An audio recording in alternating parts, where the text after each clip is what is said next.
একজন মেয়ে হয়ে যখন জন্ম নেয় তখন তার অনেক দায়িত্ব পালন করতে হয়।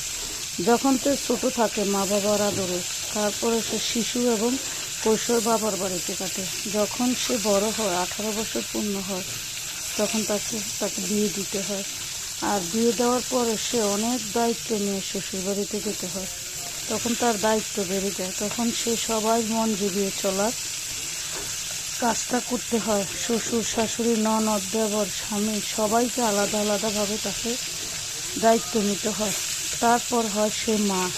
যখন মা হয়ে যায় তখন তার আরেকটা দায়িত্ব বেড়ে যায়। তার সন্তানের জন্য তাকে দায়িত্ব পালন করতে হয়। সন্তান যখন আস্তে আস্তে বড় হতে থাকে তখন এক সময় তাকেও অন্যের বাড়িতে চলে যেতে হয়, বা ছেলে হলে তাকে মায়ের কাছে থাকতে হয়। যখন ছেলে নিজের পায়ে নিজে যতক্ষণ না দাঁড় করায় বা বিয়ে না করে ততক্ষণ পর্যন্ত মায়ের তার দায়িত্ব নিতে হয়।